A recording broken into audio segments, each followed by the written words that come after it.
There is no difference in who started to study first. The one who achieves accomplishment is first. Yo, what's going on, my Veve OGs, my Omi homies, and everybody else on YouTube? It's your bromy, the Gale, back at it again with another educational video. So we got a great video for you guys today, and I'm gonna let you in on a little secret. Ecomi is primed to be one of the leading companies in the NFT space in the months and years to come. And the Veve app will take the world by storm. And it's due to something we like to call IP, intellectual properties. Now, as a young boy, I was always taught to work smarter, not harder. So I'm going to let some of the smartest people in this industry explain it for me. And without any further ado, let's just breeze into it. Omi, this is not financial advice. You know what Omi is at right now, right? It's like fractions. It's hundredths of a penny. 0.003.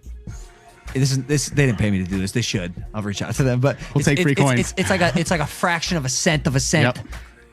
That's the coin that should the infrastructure and the model pop in the way that I think it will, because it's based on the Veve NFTs, who has IP out the fucking ass. Because that's where I think this NFT, I do believe it is a little bit of a bubble right now, but I believe the ones that will power through will be based around IP. Correct. IP.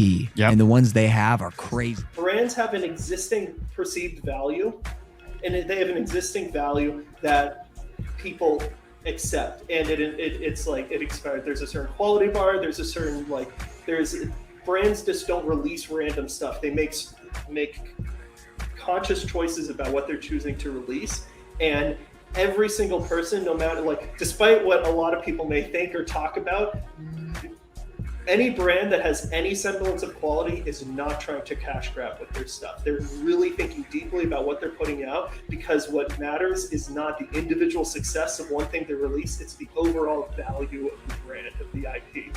So the reason brand, I think, is so valuable is because it's part of it's built into this ecosystem that's about supporting that value. They like anybody who's working with us on this stuff, they understand the value of rarity. They understand the value of quality. They understand the value of their brand and like how well it is accepted by the larger world. I think the importance to NFTs is, it's hard to answer this without shitting on a couple other NFT projects. So I think I'm just gonna have to do it. If we compare it to something like another project that's around a not established brand, it's literally Bored Apes Club. Where does it exist outside of the NFT space? It's if it doesn't exist in other, or who are the crypto punks or whatever, all that stuff. It's you created something that nobody else in the world outside of NFTs or crypto knows about, and you're trying to sell it as something that's value. How do you compare? How do you value? How do you know who? You're asking the question to the larger world of who cares? I don't think if you showed the CryptoPunk image to somebody else outside of the NFT space, they aren't immediately going to understand, oh, that's a really valuable IP. They're going to be like, that's an interesting image that you shared. Weird image. They're not going to make those connections to that deep-seated brand value and lore and story that's built around that. Yeah. Real, I don't want to say real, that's the wrong way to say it. Whereas Marvel, there's 100+ years of history around these characters in every form of media imaginable. People have grown up with these characters. It resonates with them. Those stories mean something to people. It matters to them. Why else would people be so obsessed with these stuff as to spend so much time and money to engage with it? It clearly means something to so many people. When you don't have that, you're losing a big part of you're losing a big part of that. Honestly, a lot of the rest of the NFT space, since it doesn't have that, it warrants a question: what are people buying? When I look at the CryptoPunk, it's they're not buying the brand because it doesn't really exist. It hasn't been something that matters to them for so long. They're not buying the quality bar because let me tell you, that shit is really cheap to make. So they're buying the speculation. In that world, there's a lot of greater fool kind of thing. Like, I'm buying it at this price, hopefully someone else will buy it off me for a higher price. How can we break through that into actually offering something that people deeply value and truly want to collect, and it's with working with these brands and putting out really good stuff as opposed to a single PNG. And back to your original question about when things do open up, how do our collectibles compare? Personally, I think they shit all over everything else that's available.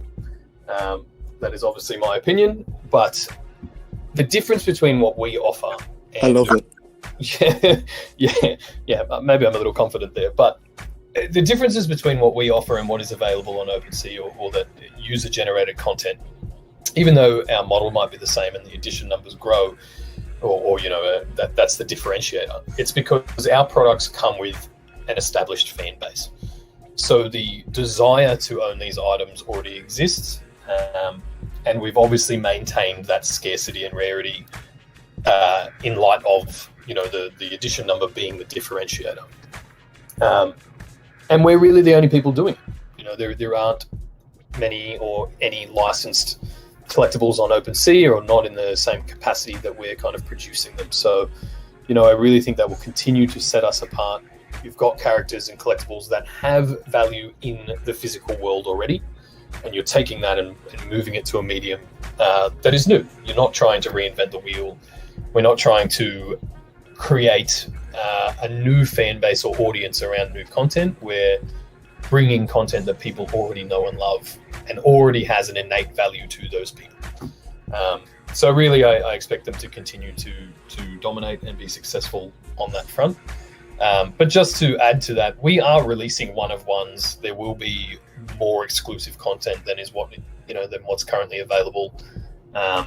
All of those things will also be a feature of Veve. So I guess when we enable interoperability there, they may perform differently too, based purely on a scarcity sort of level. But fundamentally, I just believe we're producing the best assets every week. The things we're putting out are leveling up. The animations are getting better.